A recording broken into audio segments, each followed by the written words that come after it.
The letter smelled of iron and rot. I held it between trembling fingers in the dim light of my crumbling merchant stall, watching crimson wax crack beneath my thumbnail. 3 months behind on rent to the Round Table merchants, 2 weeks since my last real meal. The lands between had not been kind to those of us without grace guiding our path, and I was drowning in debts I could never repay with honest trade. The parchment itself felt wrong. Too warm, too slick, as though freshly skinned from something living.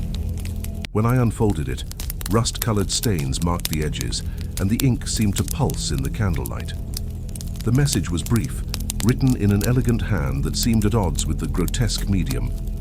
To the desperate, the forgotten, the abandoned by grace, your suffering has been witnessed. Your prayers to uncaring gods have been heard by those who listen in the dark places beneath the world.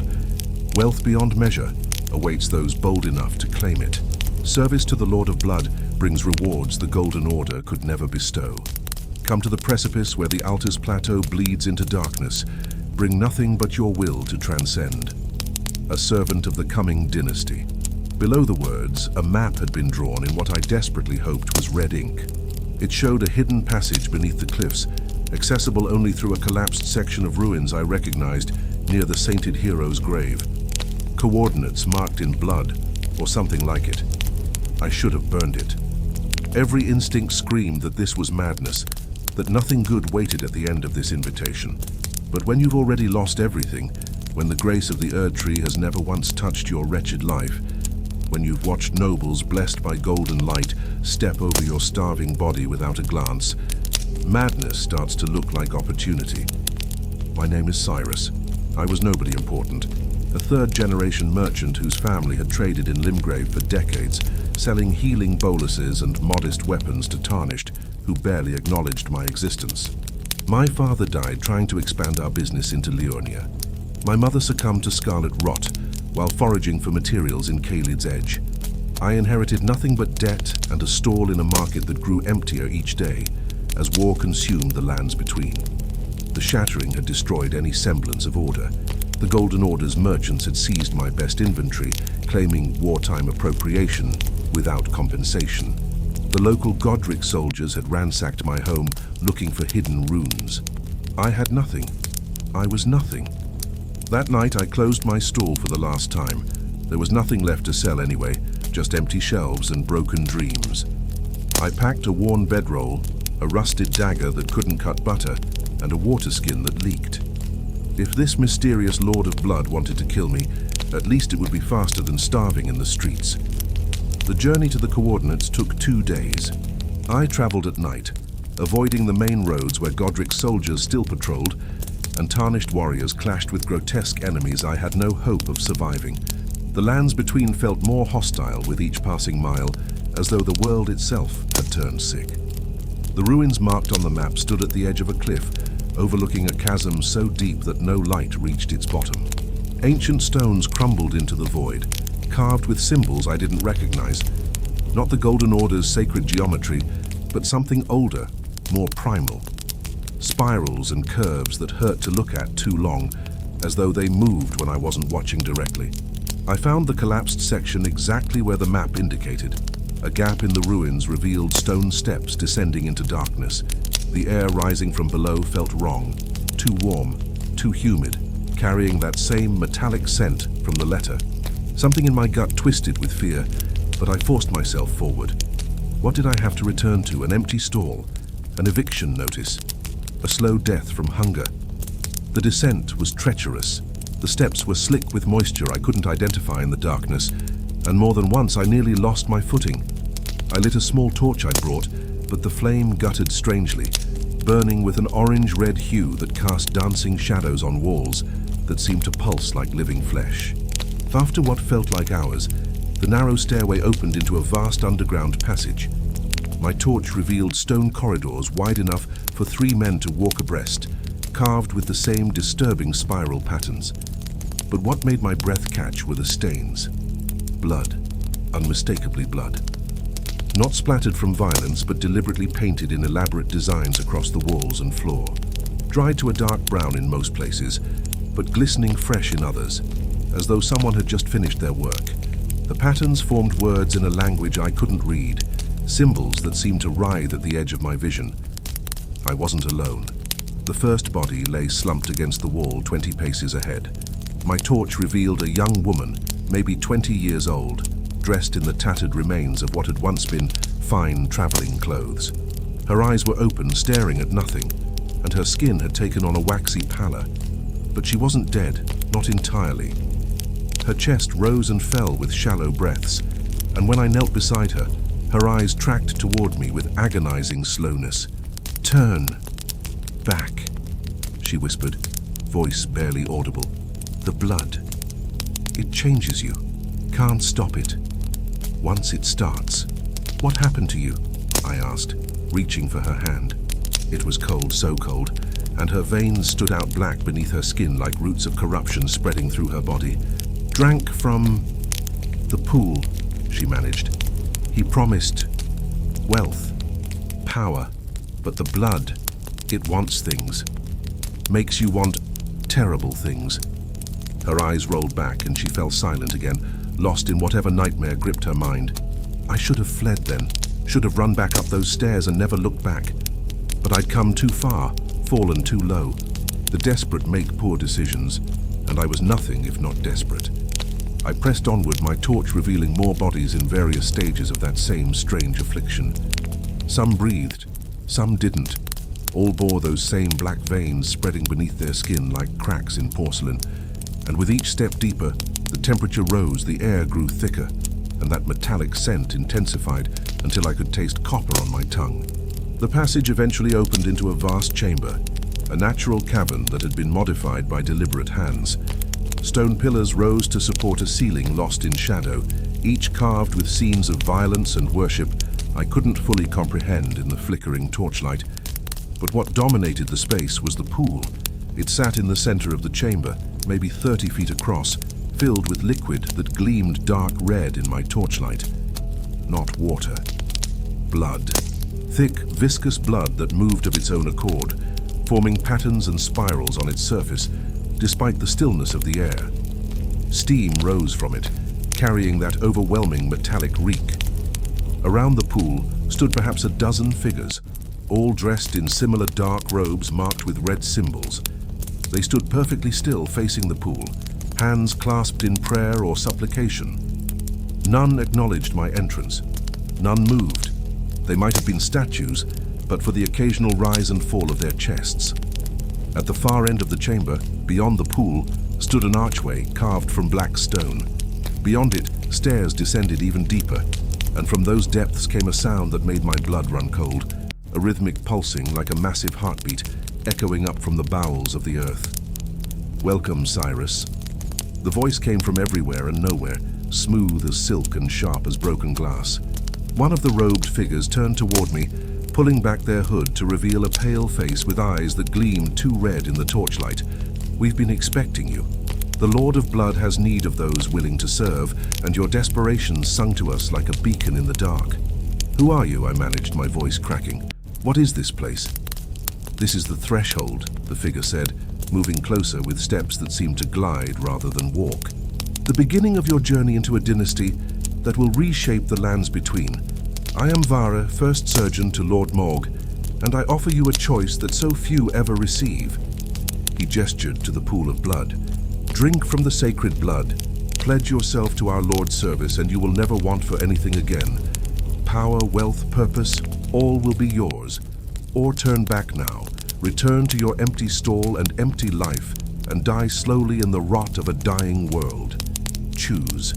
The blood in the pool pulsed, and I swear I heard it whisper my name. Every fiber of my being screamed to run, but where would I go?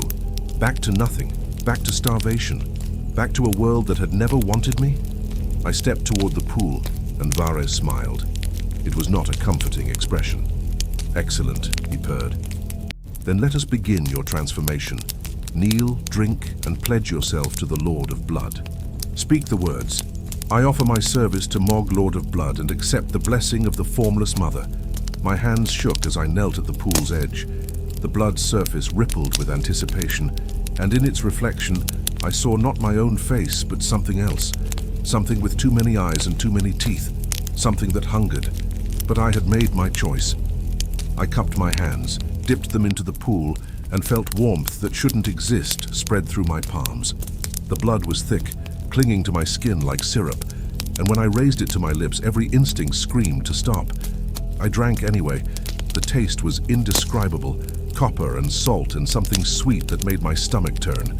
It burned going down, searingly hot, and I felt it spread through my body like liquid fire. My veins began to ache, then burn, then scream with pain as something fundamental changed within me. Through gritted teeth, I forced out the words, "I offer my service to Mohg, Lord of Blood, and accept the blessing of the formless mother." Vare placed a cold hand on my shoulder. "Welcome, brother, to the beginning of your eternal service. The Lord of Blood awaits below, and your transformation has only just begun." As darkness crept into the edges of my vision and the pain consumed me, I realized with perfect clarity what I had done. I had damned myself, and there would be no redemption, no escape, no going back. The blood had claimed me, and I belonged to Mohg now, body, mind, and soul. Not water. I knew that immediately. Water doesn't have weight, doesn't carry the thick, viscous quality that echoed through the chamber where I lay. Blood. Dripping blood, falling in steady rhythms from somewhere above, marking time in a place where time no longer seemed to matter. My body ached in ways I'd never experienced. And not the simple pain of hunger or exhaustion, but something deeper, something fundamental shifting inside me. My veins throbbed with each heartbeat, visible beneath my skin as dark rivers that branched and spread like roots, seeking purchase in poisoned soil. When I raised my hand to my face, I could trace their pattern, black lines that hadn't been there before, a roadmap of my corruption. "The first transformation is always the most difficult," Vara's voice cut through my disorientation. He sat cross-legged near the blood pool, which still pulsed with that unnatural life. "Your body fights what it's becoming. Give it time. The blood knows what you need to be." I tried to sit up, but my muscles screamed in protest. What did you do to me?" "I did nothing. You chose this path, Cyrus. You drank from the sacred blood. You spoke the words of binding. The formless mother has accepted your offering, and now the transformation begins." He stood, moving with that same unsettling grace. "Come, there are others like you. New recruits who must learn what it means to serve the Lord of Blood. You'll train together, suffer together, and perhaps some of you will survive to see the dynasty's true purpose." "Survive?" The word sent ice through my veins despite the fever burning in my blood. Vare's smile was patient, almost pitying. "Did you think service to a demigod came without price? Did you imagine the power we offer was freely given? No, Cyrus. Everything costs something in the lands between, and what we offer costs more than most are willing to pay. But you've already paid the first installment. Your humanity has been given to the blood. There's no refund, no turning back." He helped me to my feet, though his grip was cold enough to hurt. My legs trembled, barely supporting my weight. The world tilted and swayed, and I realized with growing horror that my vision had changed. Everything appeared slightly red-tinted, as though I viewed the world through a film of blood. And beneath that tint, I could see things I hadn't before. Veins of power running through the stone walls, pulses of life from the other robed figures in the chamber, the massive arterial flow of something enormous beating far below. "What's happening to my eyes?" I gasped, pressing my palms against them. But that only made it worse. I could see the blood flowing through my own hands, could trace each vessel and capillary like a map written in crimson. "You're developing the sight," Vare explained, guiding me toward the black archway I'd seen before. "All who serve Lord Mohg eventually gain it, the ability to perceive blood, in the living, in the earth, in the very fabric of reality itself. Blood is life, Cyrus. Blood is power, and blood reveals all truths to those who know how to read it." Beyond the archway, the stairs descended into depths that made my previous journey seem trivial. These steps were carved from dark stone that seemed to absorb light rather than reflect it, and the walls on either side were covered in more of those spiral patterns. But now, with my changed vision, I could see what they truly were.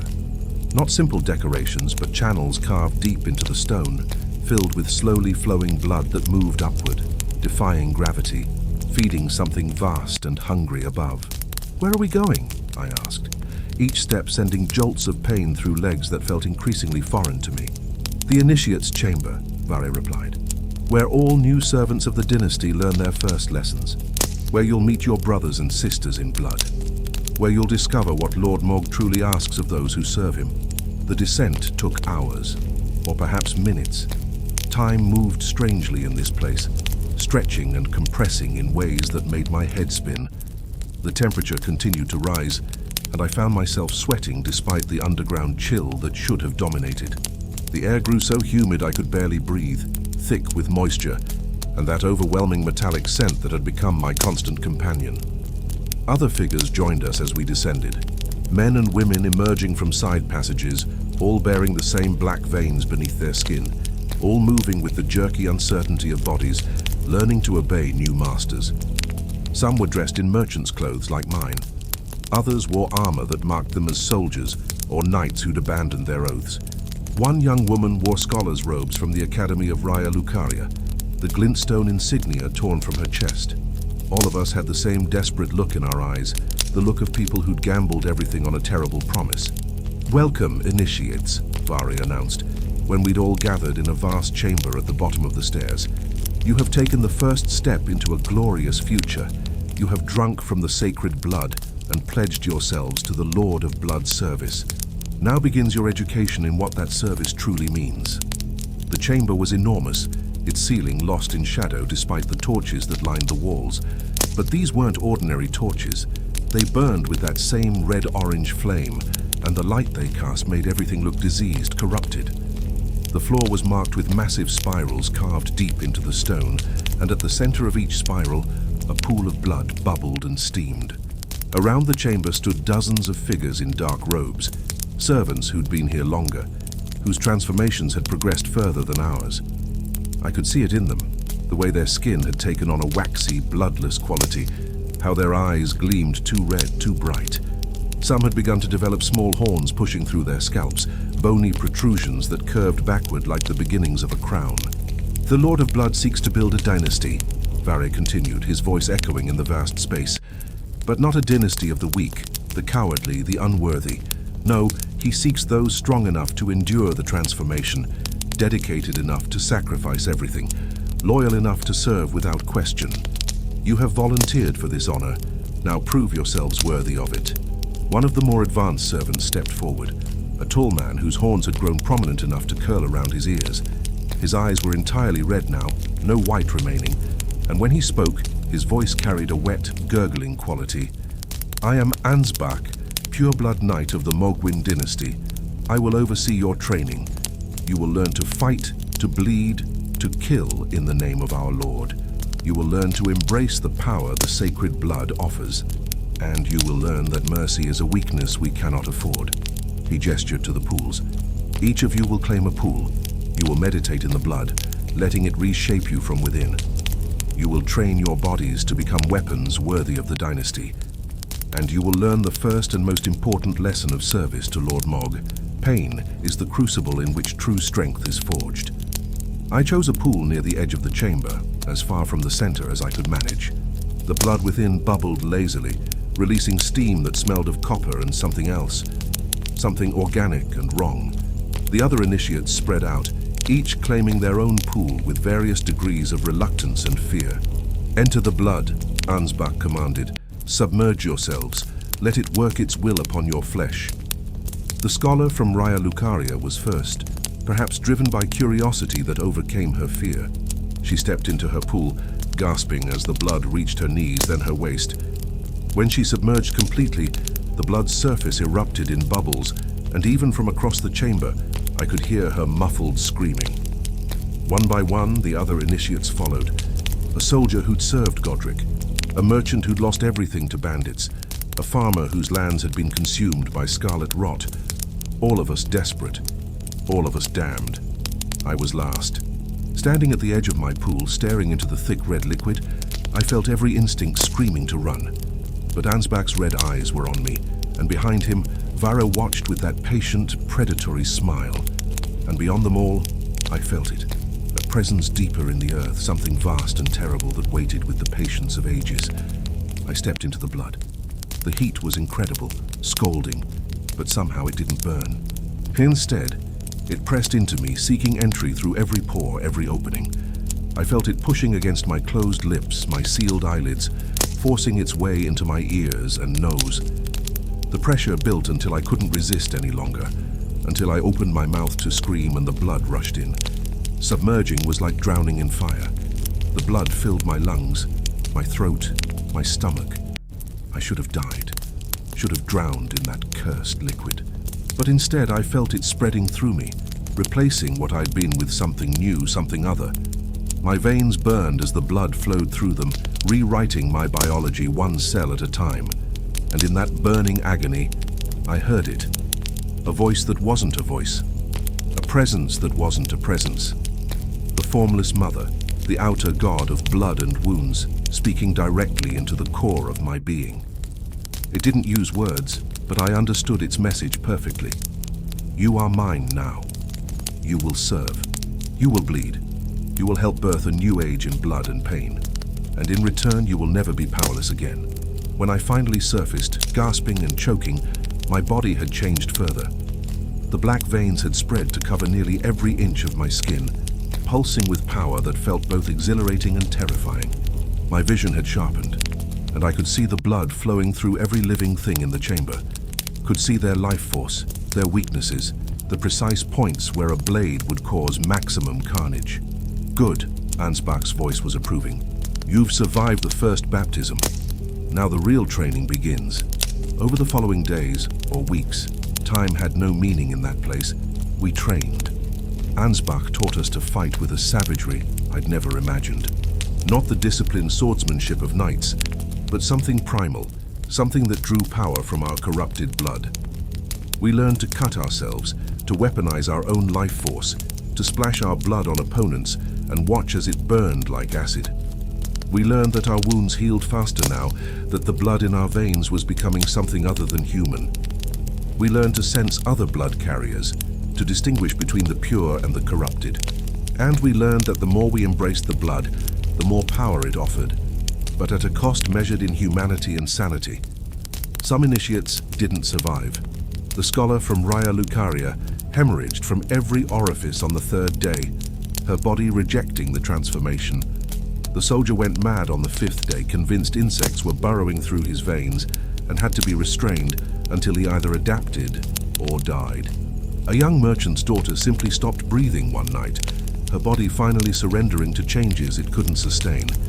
But I survived, not because I was strong or brave, but because I'd already lost everything before coming here. I had nothing left to lose except the life I'd already given away. On what I guessed was the seventh day, Vare returned to the initiate's chamber. He walked among us, examining our transformations with an appraising eye. When he reached me, he smiled that cold smile and placed a hand on my shoulder. You've done well, Cyrus. Better than expected. The blood has taken to you, and you to it. Lord Mohg will be pleased. He leaned closer, his breath cold against my ear. Tomorrow you descend deeper. Tomorrow you meet the Lord of Blood himself. And tomorrow you learn the true purpose of the dynasty, and the price of the power you've accepted.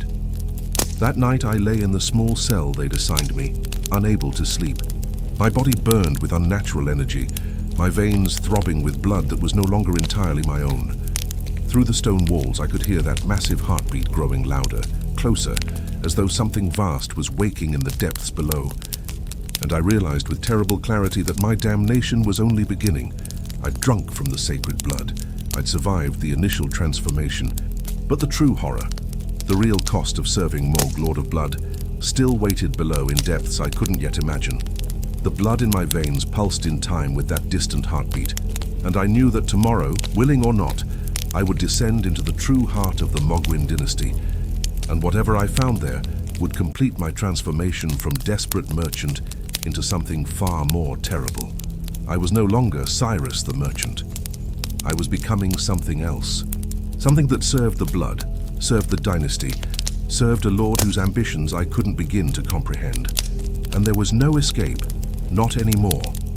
The blood had claimed me, body and soul, and it would never let me go. The summons came at what I assumed was dawn, though no sunlight had touched my skin since I'd descended into this nightmare. Ansbach appeared at my cell door, his red eyes gleaming in the torchlight, those curved horns now prominent enough to cast shadows across his pale face. "Today you meet the Lord," he said simply. "Dress in these." He handed me robes of deep crimson, far finer than anything I'd owned in my previous life. The fabric felt wrong against my corrupted skin, too smooth, too warm, as though woven from something that had once been alive. When I pulled them on, I realized with horror that they were warm, pulsing faintly with residual life force. These robes had been made from blood-soaked materials, preserved through means I didn't want to comprehend. "The others wait," Ansbach continued. "Those who survived the initiation will descend together. Consider yourselves fortunate. Lord Mohg rarely grants audience to new servants, but he has plans. Plans that require fresh blood, untainted by the failures of the old world." In the corridor outside, 6 other initiates gathered. Of the 23 who'd begun training, only 7 of us remained. The others had either died from the transformation or been deemed unworthy and sent back to the upper chambers, though Ansbach never explained what happened to failures in those rooms. The screams that occasionally echoed up from that direction suggested nothing merciful. Among the survivors was a former knight named Elric, whose armor had been replaced with blood-red robes like mine. His transformation had progressed faster than most. Small horns already budded from his temples, and his eyes had taken on that complete crimson hue. Beside him stood Yura, the farmer whose lands had been consumed by rot. She'd adapted to the blood with disturbing enthusiasm, and I'd watched her during training sessions as she carved patterns into her own flesh, laughing as the wounds sealed themselves moments later. The others I knew less well. They'd kept to themselves during training, perhaps clinging to whatever scraps of their former identities remained. I recognized that impulse. I still thought of myself as Cyrus the Merchant, though that life seemed increasingly distant, like a dream from someone else's mind. Vare led us deeper into the earth, beyond the initiate's chamber, down passages I'd never seen before. The architecture changed as we descended. The rough-hewn tunnels gave way to worked stone, then to something stranger, walls that seemed organic, ribbed like the interior of some massive beast. The spiral carvings became more elaborate, and the channels of blood that fed them grew wider, more numerous, until we walked through corridors where blood flowed like rivers along the walls, defying gravity and reason. "The Palace of Mohgwyn," Vara announced as we emerged into a space so vast my torch couldn't reach its boundaries. The seat of the coming dynasty, built in the spaces between spaces, carved from the earth's living flesh by devotion and blood sacrifice. It was a cathedral of madness. Massive pillars rose like ribs supporting a ceiling of stone and flesh that pulsed with rhythmic contractions. Between the pillars, enormous pools of blood bubbled and steamed, releasing vapors that made the air shimmer. But these weren't simple pools. They were feeding something. I could see it with my transformed vision. Rivers of blood flowing upward through channels in the ceiling, converging toward a central point far above where something massive waited. The floor was a mosaic of bone and stone, depicting scenes I couldn't fully comprehend. Figures that might have been human once, transformed into something other. A great tree burning, a cocoon surrounded by worshippers, and everywhere, spirals within spirals, patterns that hurt to look at directly, geometry that suggested dimensions beyond the 3 I knew. Scattered throughout the cathedral were dozens, no, hundreds, of blood-robed servants. Some knelt in prayer before the pools. Others engaged in rituals I couldn't identify, cutting patterns into their flesh or the flesh of willing supplicants. A few fought in designated areas, their blood weaponized into spears and blades that materialized from thin air. The air was filled with chanting in a language that predated the Erd Tree, words that resonated in my bones and made my corrupted blood sing. "This is the heart of our faith," Vari explained, his voice carrying reverence I'd never heard before. "Here the Formless Mother's presence is strongest. Here the blood flows purest. And here Lord Mohg pursues his sacred work, the birth of a new age, a dynasty that will reshape the lands between according to the true nature of power." He led us across the cathedral floor, and I became aware of the stares following our progress. The other servants watched us with expressions ranging from curiosity to hunger, and I realized with sick certainty that we were being evaluated. Some of these devotees had been here for years, decades perhaps. Their transformations progressed to points where humanity seemed a distant memory. They'd become something other. Their bodies twisted into new configurations, limbs elongated, skin translucent enough to show the blood flowing beneath. Some had developed those curved horns to such extent they resembled crowns. Others had eyes that had multiplied, clustering across their faces in disturbing patterns. We were shown what we would become if we survived, and it was horrifying. At the far end of the cathedral, a massive stairway descended even deeper. But these stairs were different, carved from what looked like petrified blood, dark red and gleaming, warm to the touch. They spiraled down into depths where even my transformed vision couldn't penetrate, and from those depths came that heartbeat I'd been hearing since my arrival. Louder now, closer. Each pulse sent vibrations through the stone beneath my feet. "Lord Mohg awaits in his sanctum," Vara said. "You will approach with reverence. You will kneel when commanded. You will speak only if addressed directly. And you will remember, everything you have endured until now was merely preparation. The true test of your worthiness begins when you stand before the Lord of Blood himself." The descent was endless. The stairs wound down through layers of reality that seemed increasingly wrong. The walls began to bleed without source, crimson tears weeping from stone. The air grew so hot I could barely breathe, and the humidity was suffocating. That massive heartbeat grew louder with each step, until it filled the world, drowning out thought, reducing everything to that primal rhythm, lub-dub, lub-dub, lub-dub. And then we emerged into Mohg's sanctum. The chamber was circular, vast beyond measuring, its boundaries lost in a red mist that hung in the air like blood vaporized. At the center stood a platform carved from what might have been bone or stone, or something between the two, and upon that platform, I fell to my knees without being told. Not from devotion, but from the sheer weight of the presence that filled this space. Lord Mohg, Omen Lord of Blood, sat upon a throne of twisted horns and hardened gore, and he was magnificent and terrible beyond anything I'd imagined. He was massive, easily 3 times the height of a normal man, his body a twisted amalgamation of human and omen features. Great curved horns sprouted from his head like a dark crown, so large they seemed impossible to support. His skin was pale as death, but marked with patterns of blood that moved across his flesh like living tattoos. He wore armor of dark metal worked with gold filigree, but parts of his body were exposed, showing muscle and sinew that pulsed with unnatural life. But his eyes were the worst.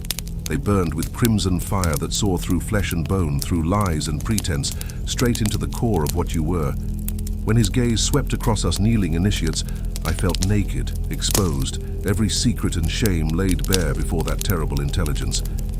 In his massive hand, he held a trident of twisted gold, its tines dripping with blood that hissed when it struck the floor. And behind him, half hidden in the mist, I glimpsed something that made my mind rebel. A cocoon of pale flesh, easily 10 feet tall, pulsing with life. Whatever was inside was alive, dreaming perhaps, and I could feel Mohg's attention focused on it even as he regarded us. New blood. Mohg's voice was like grinding stone and breaking glass, deep enough to vibrate in my chest. Desperate souls seeking purpose in a world that has abandoned them. Vare tells me you have survived the initial trials, that the sacred blood has accepted you. But survival is not service. Acceptance is not devotion. He rose from his throne, and the movement made the entire chamber tremble. Each step he took toward us sent shockwaves through the floor, and that heartbeat sound grew louder. I realized with horror that it was coming from him, his heart so massive and powerful that its beating resonated through the very stone. "Do you understand what you have pledged yourselves to?" he asked, looming over us like a crimson god. "This is not simply service to a demigod seeking power. This is participation in the birth of a new age, an age of blood and true strength, free from the tyranny of the Golden Order, free from the false promises of the Erd Tree. I will create a dynasty that embraces the truth, that power comes through sacrifice, through pain, through the willingness to become something more than human. He gestured toward the cocoon behind him. Behold the future, Miquella the kind, most fearsome of the Empyreans, who will be consort to my new age. Though he slumbers now, though he does not yet understand his purpose, he will wake. And when he does, the lands between will tremble before the dynasty we create together. The madness in his words was undeniable, but so was his conviction. This wasn't the ranting of a deluded monster. This was the declaration of a being who had touched something beyond mortal understanding and found purpose in its terrible truths. You will serve this vision, Mohg continued. You will spread my influence throughout the lands between. You will recruit others to our cause. You will fight, bleed, and kill in the name of the dynasty. And in return, I offer you power beyond your previous comprehension. The power of blood, made manifest. The strength to reshape your flesh according to your will. The ability to command life and death with a gesture. He raised his trident, and the blood dripping from it suddenly erupted into flames. Crimson fire that didn't burn so much as transform, turning the air itself into something viscous and alive. But know this, my service demands everything. Your loyalty must be absolute, your dedication must be unwavering, and your willingness to sacrifice must be boundless. Those who falter will be unmade. Those who betray will suffer fates worse than death. But those who serve truly, who embrace the blood with full devotion, will be elevated to heights you cannot imagine. He lowered the trident, and the flames died. Now speak. Tell me why you deserve to serve the Mohgwyn dynasty. Convince me that you are worthy of the power I offer. The silence that followed was suffocating. None of us wanted to be first, to expose ourselves before this terrible being. But finally, Elric, the former knight, raised his head. My lord, I served the Golden Order for 20 years. I fought in their wars, killed in their name, believed in their lies about grace and righteousness. But I was cast aside when I was wounded, left to die in a ditch like refuse. I learned that their grace is conditional, their righteousness hollow. I want to serve a power that recognizes true strength, that rewards dedication with more than empty promises. Mohg studied him for a long moment. Adequate. Your bitterness will make you loyal, though bitterness alone is not enough. You will serve, but you must learn to transform rage into purpose. Next. One by one, the others spoke. Yura spoke of her lands consumed by rot, her family dead, her desire for the power to prevent such loss in others who would serve the dynasty. Another spoke of poverty and desperation. Another of betrayal by those they trusted. When my turn came, I raised my head and met those burning eyes. My lord, I have nothing to offer but honesty. I came here because I was desperate, because I had lost everything and saw no other path. I drank from the blood, not from conviction, but from the hope it offered. But since then, since the transformation began, I've felt something I never felt serving the Golden Order or the Merchants Guild. Purpose. The blood flows through me with direction, with intention. I may have come here seeking survival, but I will stay for something greater, to be part of something that might actually change this broken world. Mohg's expression was unreadable. For a long moment, he simply stared at me, and I was certain I'd given the wrong answer, that my honesty had condemned me. But then he nodded slowly. At least you do not lie to yourself, he said. Desperation is honest, and the blood does not choose weaklings, whatever their initial motivation. You will serve, Cyrus, and perhaps in time desperation will transform into true devotion. He returned to his throne, each step making the ground shudder. You are dismissed. Return to the cathedral and await your assignments. You are servants of the Mohgwyn dynasty now.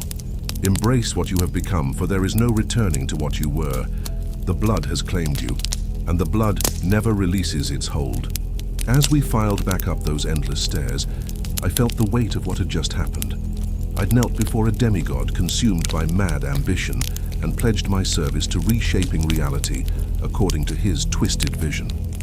I'd seen the extent of the corruption I'd invited into my flesh, and I'd glimpsed the true horror of the dynasty's purpose, not mere conquest, but the creation of something fundamentally wrong, built on kidnapping and blood sacrifice and worship of an outer god that cared nothing for human suffering.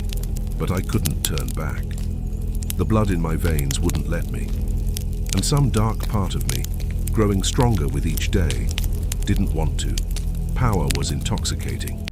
Purpose was seductive, and the promise of never being powerless again sang through my transformed veins like a siren's call. I was damned, but at least now I understood the full extent of my damnation, and I knew with terrible certainty that it was only going to get worse. My first true assignment came 3 days after meeting Lord Mohg. 3 days of training in the cathedral, learning to weaponize my blood, to sense the life force of others, to move through shadows like a predator. 3 days of watching my body continue its grotesque transformation. My veins now visible through skin that had become translucent. Small protrusions beginning to emerge from my temples, where horns would eventually grow. Ansbach summoned me to a chamber I'd never seen before. A circular room whose walls were covered in maps of the lands between. Not the simple merchant's maps I'd once used, but detailed tactical displays showing troop movements, sites of grace, locations of tarnished encampments, and marked targets throughout the realm. Your education begins in earnest, he said, gesturing to the maps. Lord Mohg's reach extends far beyond this palace. We have agents throughout the lands between, in Limgrave, Liurnia, even in Leyndell itself. Our purpose is twofold. Recruit those desperate enough to accept the Blood's gift, and eliminate those who would oppose the dynasty's rise. He pointed to a location marked in red near the border between Limgrave and Caelid. Here, a small village called Thorin's Rest. Population maybe 40 souls, mostly farmers and craftsmen trying to survive in these cursed times. They've been touched by the scarlet rot, not enough to kill them yet, but enough to make them desperate. Perfect candidates for recruitment. You want me to go there? I asked, and heard how my voice had changed. Deeper now, carrying a wet quality that reminded me uncomfortably of Ansbach himself. You and Yura will go together. She knows the area. Her farm was nearby before the rot took it. You will offer them salvation. The blood can heal what the rot has corrupted, can give them strength to survive in a dying world. Most will accept eagerly. Those who refuse. He paused, his red eyes meeting mine. Lord Mohg has no use for those who reject his mercy. You understand? I understood perfectly. We were to recruit or eliminate. Leave no witnesses who might warn others. It was monstrous, but the blood in my veins sang approval at the thought. The transformation wasn't just physical. It was rewiring my mind, my morality, making me comfortable with acts that would have horrified the merchant I'd been. Yura met me at the palace's hidden exit, a passage that led through miles of underground tunnels before emerging in the wilderness of Limgrave. She'd transformed more than me. Her horns already prominent curves that framed her face, her eyes completely crimson with no white remaining. She wore light armor beneath her blood-red robes and carried weapons I'd never seen before, curved blades that seemed to be forged from crystallized blood. First mission? She asked as we began the long climb toward the surface. Her voice carried an eager edge that disturbed me. Yes. You've done this before? Twice. Once in Liurnia, once in Caelid proper. The first time was difficult. I still remembered what it was to be human, to have mercy. But the blood teaches you, pain teaches you. Lord Mohg's vision teaches you that mercy is just another word for weakness. She smiled, and her teeth had sharpened to points. You'll learn, or you'll die. Either way, the dynasty continues. The journey to the surface took hours, and emerging into actual daylight was agony. My transformed eyes couldn't handle the sun's brightness after so long underground. I had to wrap cloth around my face, seeing the world through blood-soaked fabric, and even then it burned. The corruption had made me a creature of darkness, uncomfortable in the light that had once been my birthright. Thorin's Rest was exactly as Ansbach described, a cluster of dilapidated buildings surrounded by fields that had once been fertile, but now showed the telltale signs of rot's influence. The crops grew twisted and wrong, their colors shifted to sickly reds and purples. The few animals I saw were gaunt, their eyes showing the madness that comes before rot's final stages. And the people, they were dying. Slowly, painfully, inevitably. I could see it with my blood sight, their life forces flickering, corrupted by the rot spreading through their veins. Some had visible lesions, skin breaking down to expose muscle and bone. Others simply moved with the lethargy of the doomed, going through the motions of life without hope of survival. We entered the village center where a well stood, the water in it tainted red, unusable. The villagers gathered when they saw us, drawn by desperation and the hope that strangers might bring news or aid from the larger world that had forgotten them. "Please," an old woman approached, her hands shaking with rot's tremors. "Do you have medicine? Boluses? Anything to slow the rot? Our children are suffering." I opened my mouth to deliver the recruitment speech Ansbach had taught me, but Yura was faster. She moved through the crowd with predatory grace, her blood sight evaluating each person, sorting them into categories only she could see. "We bring something better than medicine," she announced, her voice carrying across the gathering. "We bring salvation. True healing, not temporary relief. We represent Lord Mohg of the Mohgwyn dynasty, and he offers you a choice. Accept his gift and live, or refuse and die with your rot." Murmurs spread through the crowd. Fear, hope, suspicion all mixed together. An older man, probably the village elder, stepped forward. "We've heard whispers of Mohg. They say he's an omen, cursed by the Golden Order. They say his palace runs with blood, and his followers worship powers that should not be named. Why should we trust anything he offers?" "Because you're dying," I said, finding my voice. "The Golden Order abandoned you. The Erd Tree's grace doesn't shine here. The rot is consuming you, and no help is coming. We offer you power to resist the rot, strength to survive in a world that wants you dead. All we ask is your loyalty." "And what does this gift cost?" the elder asked, his eyes sharp despite the rot clouding them. Yura smiled that terrible smile. "Everything and nothing.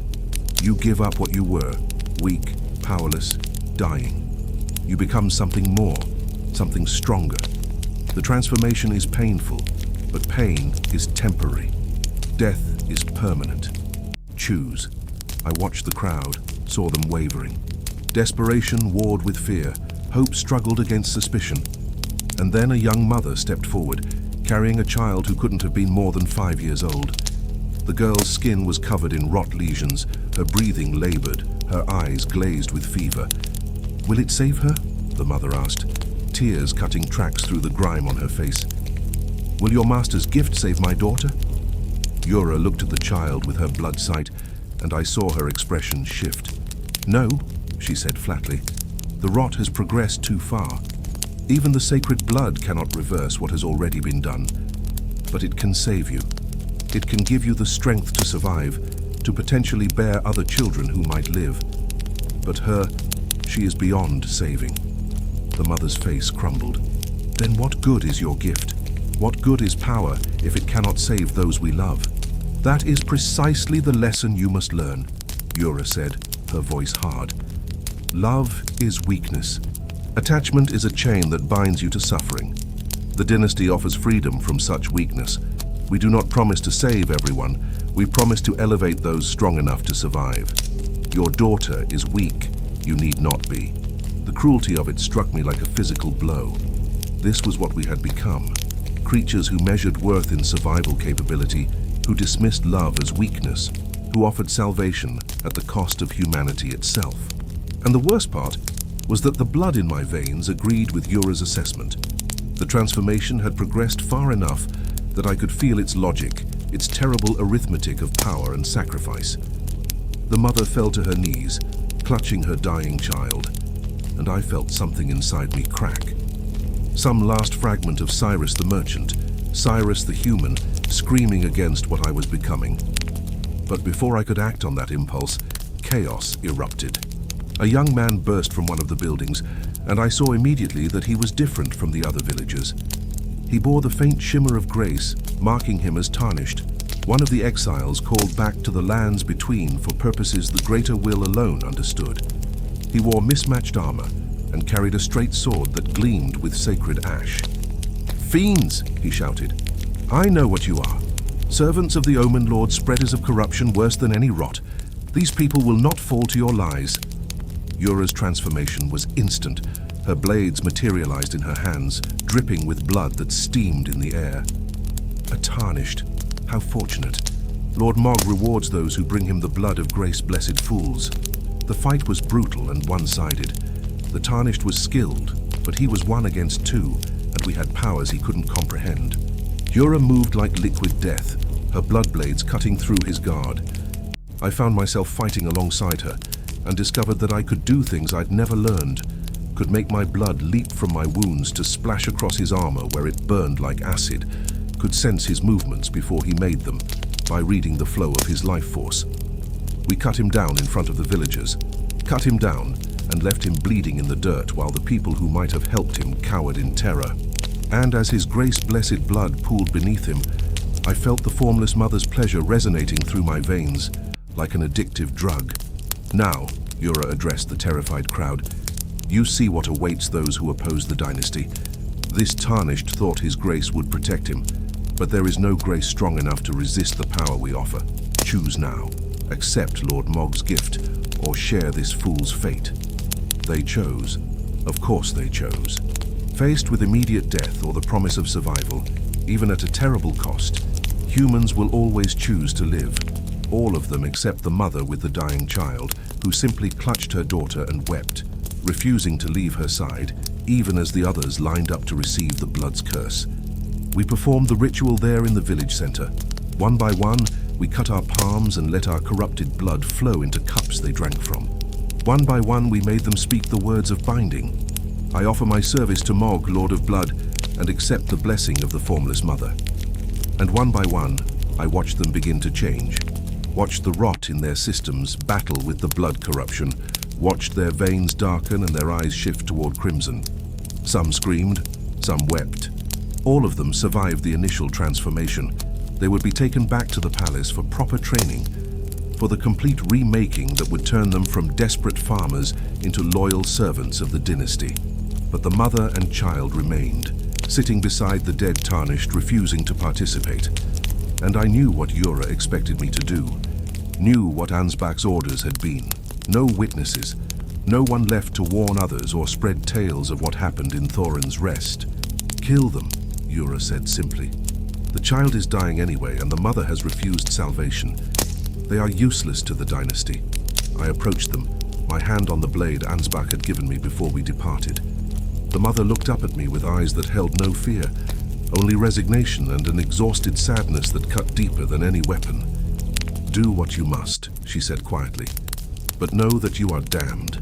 Whatever power you've gained, whatever promises you've been made, you have sold your soul for it. And when this dynasty you serve crumbles, as all things built on blood and suffering eventually do, you will have nothing left but the memory of the monsters you became. Her words hit me like a physical blow because they were true. I could feel the truth of them resonating against the fragments of humanity still clinging to existence inside me. I was damned. I had become a monster. And worse, I had accepted it, embraced it because the alternative was being powerless again. My blade was in my hand. The mother held her dying child, not even trying to flee or defend herself. And I stood there, frozen between what I had been and what I was becoming, between the last shred of conscience and the overwhelming compulsion of the blood in my veins.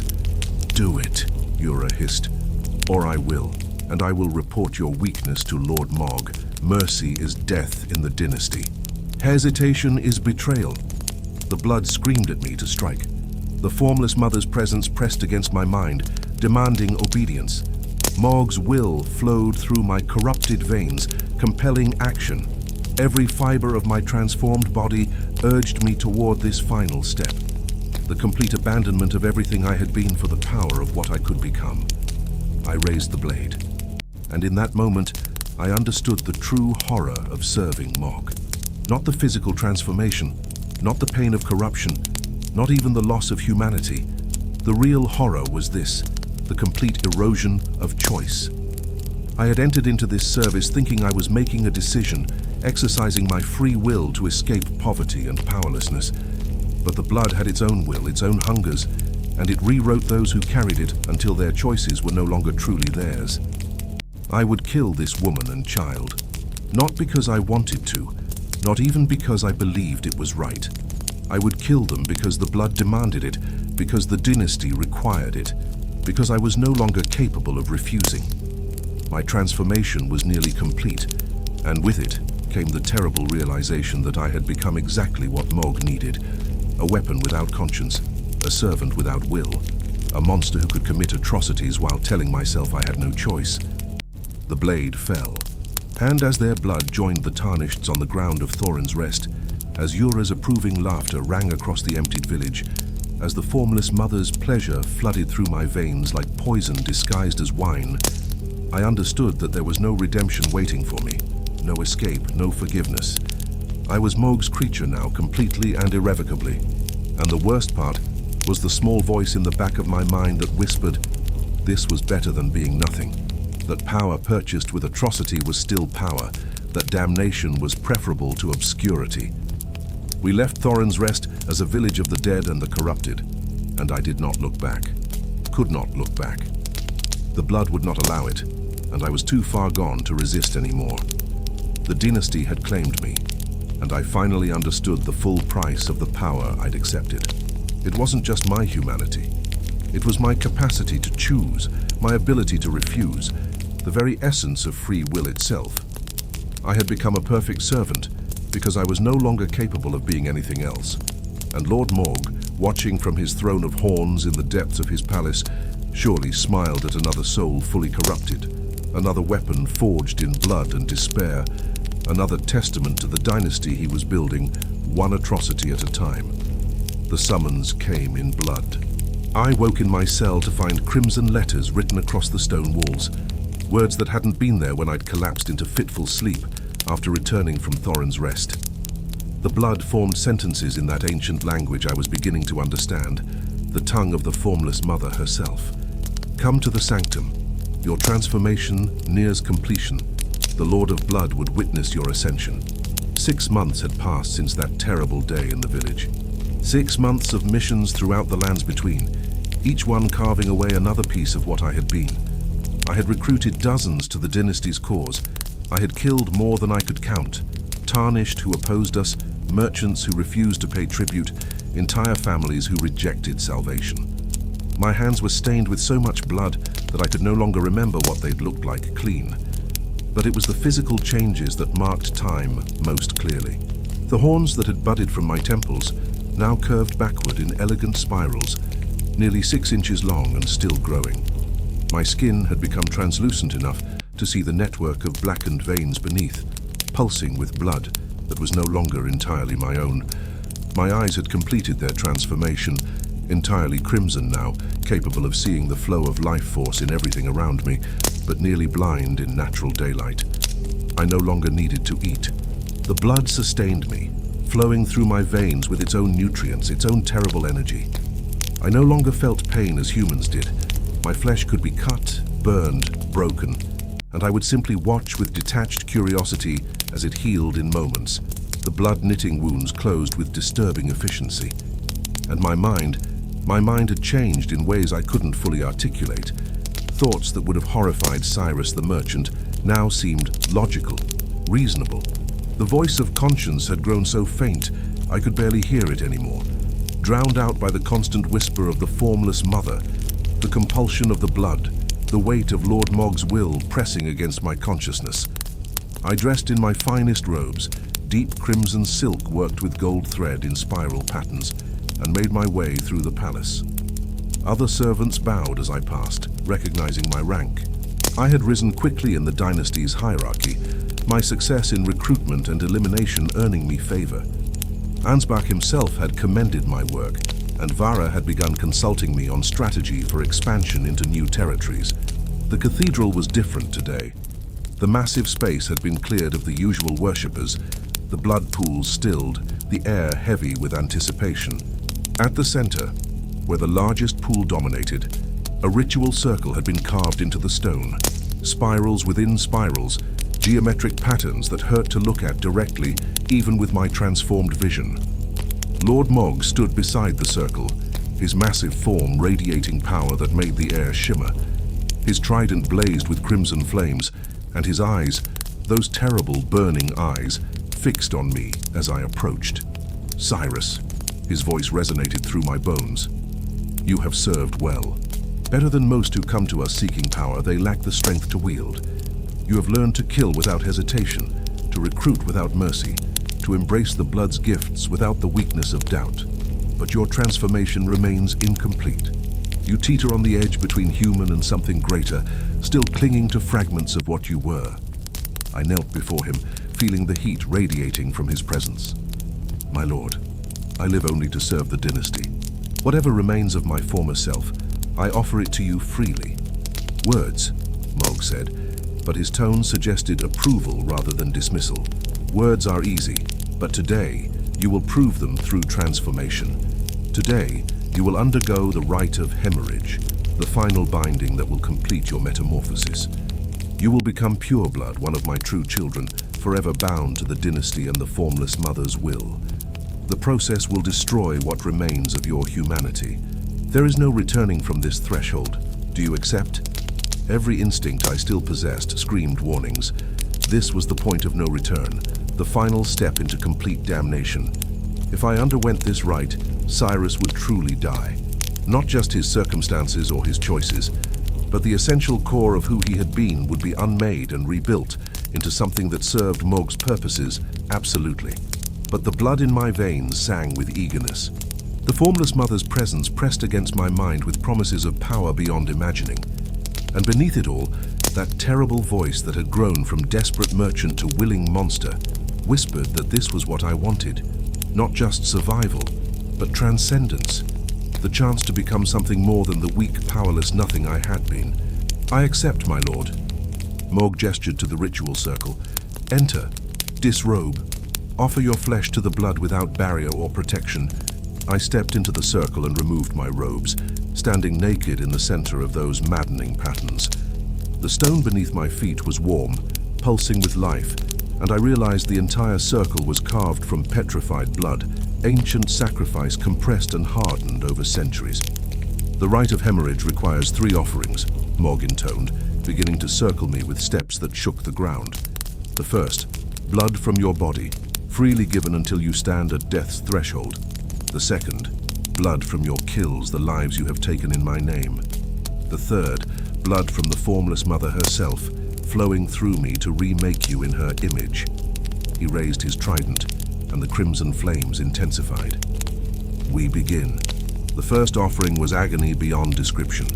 Mohg's magic opened every vein in my body simultaneously, and I felt my blood pour out in streams, flowing across the ritual circle in patterns that formed words in that ancient language.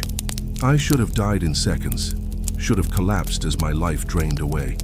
But the blood that had corrupted me kept me conscious, kept me standing, forcing me to witness every moment of my own systematic exsanguination. I watched my skin turn gray as the blood left it, watched my body shrivel as moisture fled with the crimson tide, felt my heart stutter and fail, then restart through the magic sustaining me. Every nerve screamed, every cell cried out for the life force being stripped away. But I could not fall, could not escape, could not even close my eyes. The blood flowing from my veins formed a pool around me, and in its surface, I saw reflected every person I had killed in Mohg's service. The mother and child from Thorin's Rest, the tarnished whose grace hadn't saved him, merchants who'd refused tribute, scholars who'd spoken against the dynasty, soldiers who'd tried to defend their posts. Dozens of faces staring up at me from that crimson mirror, accusing and damning. The second offering, Mohg's voice cut through the agony. The blood price of your service. Let their deaths fuel your transformation. Let their sacrifice become your strength. The pool of blood began to move, flowing back toward me. But it was no longer just mine. It carried the essence of all those I'd killed. I felt their life forces merging with my own, their deaths becoming part of my existence. Their terror, their pain, their final moments of consciousness, all of it flooding into me, becoming inseparable from who I was. I opened my mouth to scream, and blood poured in. Not just into my mouth, but my nose, my ears, my eyes, forcing its way into every orifice, filling me from within. I felt my body swell with it, felt my veins expand to accommodate the flood of stolen life. The agony transcended physical sensation, became something spiritual, a violation of the soul itself. And then Mohg struck me with his trident. The weapon pierced my chest, driving through sternum and heart, and where it touched, crimson flames erupted from within my body. But these flames didn't burn, they changed. I felt my flesh melting and reforming, my bones dissolving and restructuring, my very cellular structure being rewritten according to patterns older than the Erd Tree, templates designed by an outer god whose understanding of biology made mockery of human limitations. "The third offering," Mohg declared, and I heard triumph in his voice. "The blood of the formless mother herself, flowing through me into you. Accept her embrace, become her vessel, transcend your mortality." Through the trident, something poured into me. Not blood as I understood it, but pure essence, raw power, the concentrated will of an outer god given physical form. It flooded through my transforming body, seeking out every cell, every molecule, remaking them according to inhuman specifications. My horns exploded from my skull, growing from 6 inches to nearly a foot in moments, curving backward in perfect spirals that matched Mohg's own terrible crown. My spine lengthened, vertebrae adding themselves between existing bones, giving me height and a predatory curve to my posture. My hands elongated, fingers stretching until they resembled talons, nails hardening into claws that could rend flesh and stone equally. But it was the internal changes that were most profound. I felt my heart stop completely, then restart with a rhythm that wasn't quite human, slower, more powerful, each beat sending shockwaves through my body. My lungs no longer needed air in the same way. They processed the blood-saturated atmosphere of the palace, extracting nutrients and power directly from the crimson mist. My digestive system atrophied completely, becoming vestigial. I would never eat again, sustained entirely by blood and the formless mother's power. And my mind, gods, what happened to my mind was worst of all. I felt Cyrus die. Not gradually, not metaphorically, but actually die. That last fragment of the merchant I had been simply ceased to exist, snuffed out like a candle. In its place, something new emerged, something that thought in patterns of blood and power and dynasty. I could remember being Cyrus, could access his memories like reading a book about someone else, but I was no longer him, could never be him again. I was pureblood now, one of Mohg's true children. And with that transformation came understanding, terrible, beautiful understanding of what the dynasty truly was. It wasn't just about conquest or power. It wasn't even primarily about Miquella, though his kidnapping remained central to Mohg's obsession. No, the dynasty was an attempt to do what no other demigod had managed, to create a new form of life entirely. Beings that existed outside the Erd Tree's influence, free from the greater will's tyranny, shaped instead by the formless mother's vision of existence structured around blood and sacrifice. We were experiments, all of us servants, all of us pureblood. We were Mohg's attempts to prove that life could exist and thrive outside the Golden Order's parameters. And if he could perfect the process, if he could transform enough people, if he could remake Miquella himself into something compatible with this new biology, he could literally create a new species, a new form of intelligence, a dynasty that would outlast the Erd Tree's inevitable decay, that would survive whatever came after the shattering. That would prove the outer god's superiority over the greater will. The ambition was staggering. The methodology was monstrous, and I found myself in perfect agreement with both. Mohg withdrew his trident, and I remained standing, transformed and transcendent. The wounds in my chest healed instantly, flesh knitting closed without scar. My blood, no longer truly mine but a gift from the formless mother, flowed with power that made my previous corruption seem like a child's toy. "Rise, pureblood," Mohg commanded. "Rise and witness what you have become." I looked down at my body and saw something that was no longer human. My skin had taken on a pale, almost translucent quality that showed the crimson network beneath. My proportions had changed, becoming more elongated, more predatory. My hands could crush stone. My senses extended beyond normal perception. I could feel the life force of every being in the palace, could sense blood flowing through veins hundreds of feet away, could taste power in the air like wine. But more than physical changes, I felt the mental shift. The compulsions that had driven me before, the blood's demands, the formless mother's whispers, were no longer external forces pressing against my will. They were my will now, inseparable from my thoughts and desires. I wanted what Mohg wanted. I believed what the dynasty preached. Not because I was compelled, but because I had become something for which these things were natural, logical, right. You will lead the expansion into Liurnia, Mohg said, and his words carried the weight of prophecy. You will establish new recruitment centers in the Academy's shadow. You will bring me sorcerers and scholars whose knowledge can enhance the transformation process. And you will eliminate any who oppose us with the full power you now possess. Yes, my lord, I said, and my voice had changed completely, deeper, resonant, carrying harmonics that suggested multiple speakers. The dynasty will spread. Your vision will be realized. And those who resist will learn that blood always finds a way. Mohg placed a massive hand on my shoulder, and I felt approval radiating from him. You are proof that my methods work, from desperate merchant to pure-blood warrior in mere months. If you can transform, anyone can, and we will transform them all, one way or another.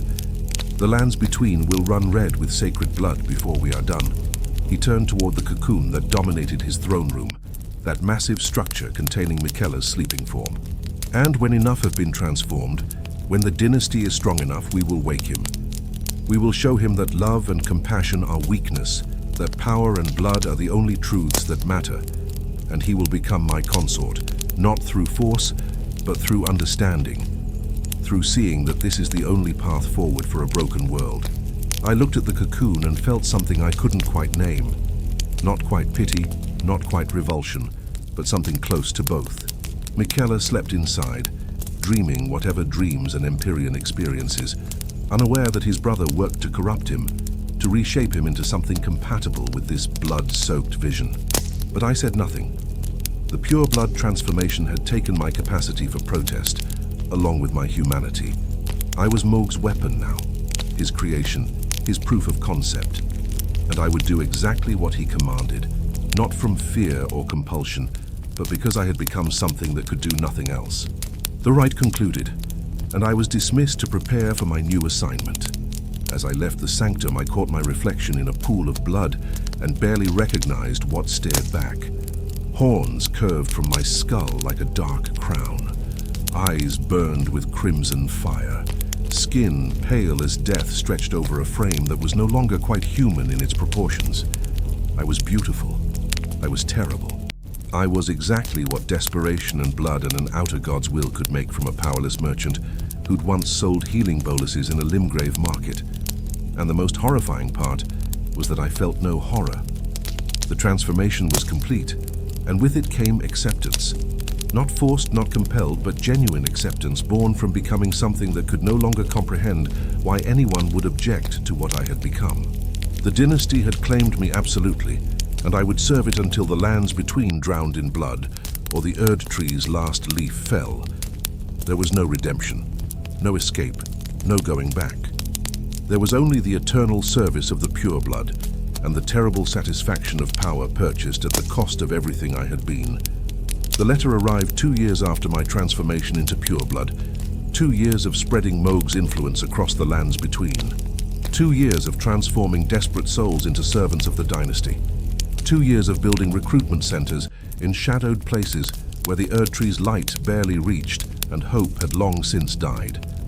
I had become exactly what Mohg needed, his most successful recruiter, his most efficient killer, his proof that the dynasty's vision could be realized. But this letter was different.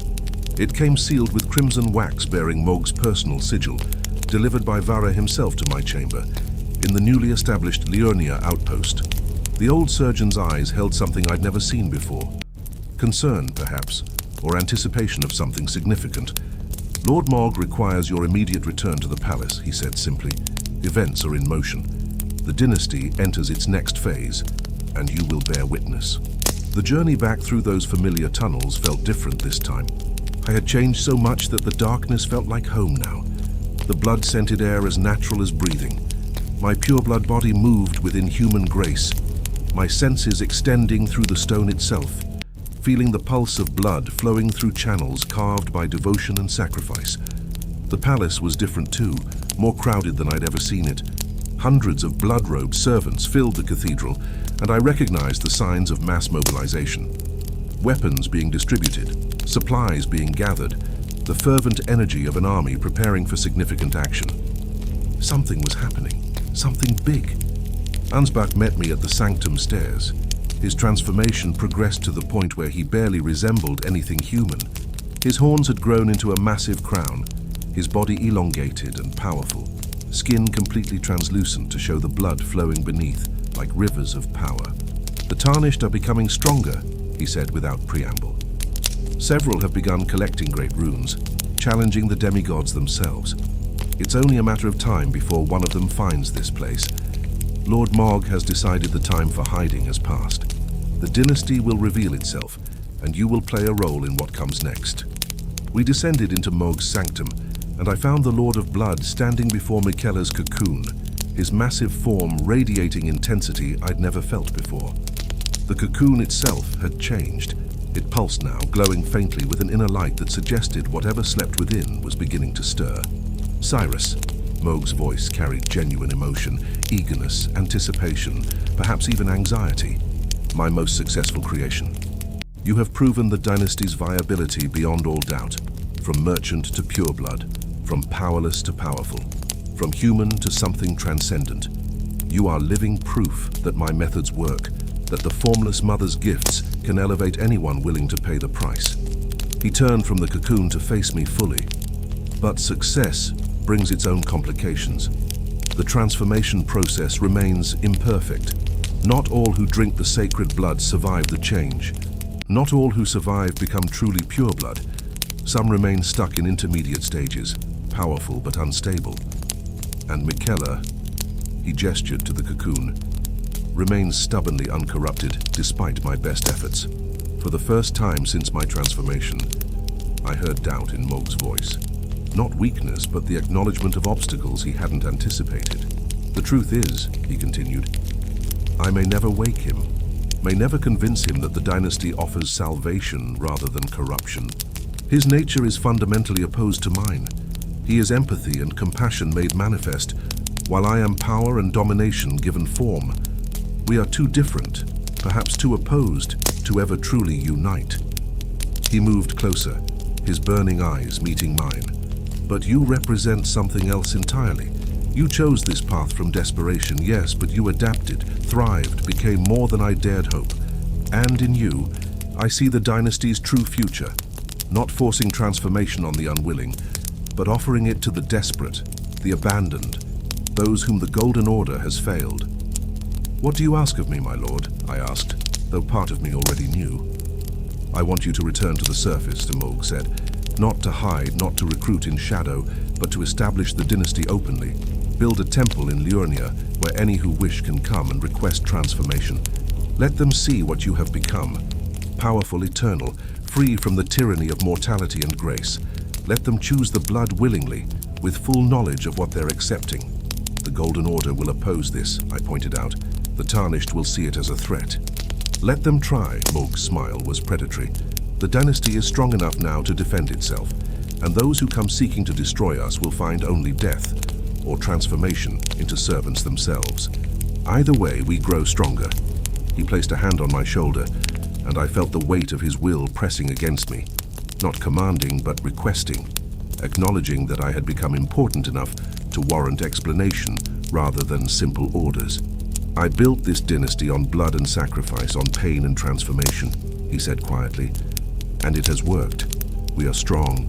We are growing. We will survive whatever comes. But I wonder sometimes if I could have achieved the same through different means. If offering salvation willingly, rather than forcing it, might have built something greater, something that didn't require kidnapping and corruption." It was the closest thing to regret I'd ever heard from him. And in that moment, I understood that even Mohg, Lord of Blood, bearer of an outer god's power, was fundamentally alone, locked in this underground palace with his obsession and his impossible dreams, unable to connect with the brother he'd stolen, unable to justify his methods even to himself. "The dynasty is your legacy, my lord," I said carefully. "Whatever doubts you hold, whatever regrets haunt you, you have created something that will outlast the Erd Tree. Do You have proven that power can exist outside the Golden Order's control. That is worth everything we've sacrificed. Is it? Mohg asked, and for a moment, he sounded almost human. I look at Michaela, sleeping and pure, and I wonder if I'm simply another tyrant forcing my will on the unwilling. I tell myself it's necessary, that harsh measures are required to birth a new age.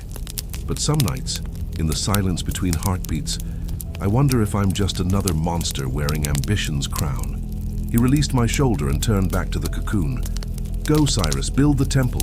Let the desperate come willingly, and perhaps in time, we'll discover if the dynasty can evolve into something better than it began as, or if we're all just monsters pretending our damnation serves a higher purpose. I left the sanctum with orders and resources, and over the following months, I built what Mohg commanded. A temple in the shadowed lands between Liurnia and Limgrave, carved from black stone and marked with spirals in crimson. No hidden passages, no secret approaches, just a structure standing openly, declaring the dynasty's existence to any who would see. And they came. Not in floods, but in trickles, desperate souls seeking power, abandoned tarnished who'd lost faith in grace, scholars curious about the transformation process, warriors tired of dying to stronger opponents. I offered them the same choice I'd been given.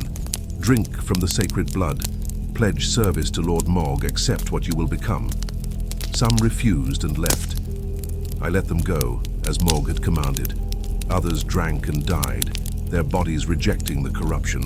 But many survived, began their transformations, joined the growing ranks of blood-blessed servants spreading across the lands between.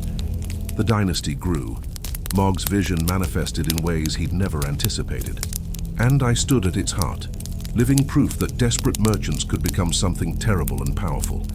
That transformation purchased with blood could be accepted willingly.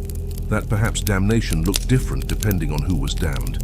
But late at night, when the temple fell silent and I stood alone in chambers that smelled of copper and sacrifice, I sometimes remembered.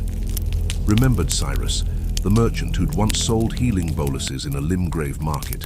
Remembered the mother and child I'd killed in Thorin's Rest. Remembered every face of every person I'd corrupted or eliminated in the dynasty's name. And I felt nothing. No guilt, no regret, no horror at what I'd become. The pureblood transformation had been too complete, had rewritten me too thoroughly. I could remember these things, could acknowledge them intellectually, but couldn't feel them emotionally. That capacity had been burned away in the rite of hemorrhage, replaced with drives and desires compatible with eternal service to blood and dynasty. Sometimes I wondered if that was worse than feeling guilt. This empty recognition of atrocity without the emotional weight that should accompany it. But mostly I didn't wonder at all. Mostly I simply existed, powerful and eternal, and damned in ways too complete for redemption to even be conceivable. One evening, a young woman approached the temple. She was dirty, desperate, her eyes holding that same hopeless look I'd once carried. She reminded me painfully of who I'd been, and for a moment, just a moment, something flickered in the place where conscience used to live. I need power, she said without preamble. The world has taken everything from me. My family, my home, my future. I have nothing left but rage and desperation. Will your Lord give me the strength to survive? To make those who hurt me pay? I looked at her and saw myself 2 years ago, standing at that blood pool's edge, making the choice that would damn me. And I knew what I should do. Turn her away, tell her to find another path, warn her that what we offered came with costs she couldn't imagine. But I said none of those things. Instead, I smiled with lips that had forgotten how human expressions worked and gestured her toward the temple entrance. Come inside. Let me tell you about the Lord of Blood and the power he offers to those brave enough to accept transformation. Let me show you what desperate souls can become when they choose blood over helplessness. She followed me into the temple, into rooms that smelled of copper and corruption, toward a pool where sacred blood waited to remake her into something powerful and damned. And as I prepared the ritual, as I spoke the words I'd spoken 100 times before, I finally understood what I had become. I was not a monster. Monsters could be fought, could be killed, could be stopped. I was something worse. I was a vector, spreading the dynasty's corruption one desperate soul at a time, offering damnation disguised as salvation, perpetuating a cycle that would continue long after my existence ended.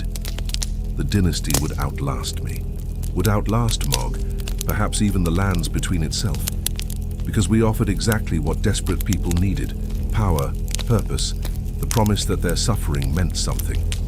And that promise was intoxicating enough to make the price seem reasonable, even when the price was everything you were. The young woman drank from the pool, spoke the binding words, began her transformation. And I watched with the detached satisfaction of a craftsman seeing his work take shape, feeling the formless mother's approval flowing through my veins like wine. This was my new reality. This was what I had become. Not human, not monster, but something in between. A creature of blood and purpose, forever bound to spreading the corruption that had elevated and damned me in equal measure. And as the woman screamed through her initial transformation, as her veins darkened and her humanity began its slow death, I remembered the letter's metallic smell that had started my own journey. Remembered thinking I was making a choice, exercising free will, seizing control of my destiny. How naive I'd been, how completely I'd misunderstood what I was accepting. But it was too late for such revelations, too late for regret or redemption. I was pureblood now, forever and always, serving a dynasty that would consume the lands between one desperate soul at a time. And in the darkness of that blood-soaked temple, I finally accepted what I'd tried to avoid acknowledging, that the brutal reality of serving Mohg wasn't the transformation, the killing, or the corruption. It was the willing participation, the complete acceptance. The terrible understanding that given the same choice again, knowing everything I knew now, I would still drink from that pool, would still speak those binding words, would still choose power over powerlessness, even at the cost of my eternal soul. That was the true horror. Not that the dynasty made monsters, but that it made monsters who were grateful for the transformation, who would defend their damnation, who would spread it to others with genuine belief that they were offering salvation. The woman's screams faded into whimpers, then silence. Her transformation had begun. Soon she would join the ranks of blood-blessed servants, would recruit others in turn, would perpetuate the cycle I had perpetuated, that Mohg himself had begun. The dynasty grew. The blood flowed. And I stood at its heart, a monument to desperate choices and their eternal consequences. This was the brutal reality of serving Mohg. Not horror we were forced to endure, but horror we chose, embraced, and ultimately became. And there would be no escape. Not in this life, not in whatever came after. The blood had claimed us all, and it would never, ever let us go.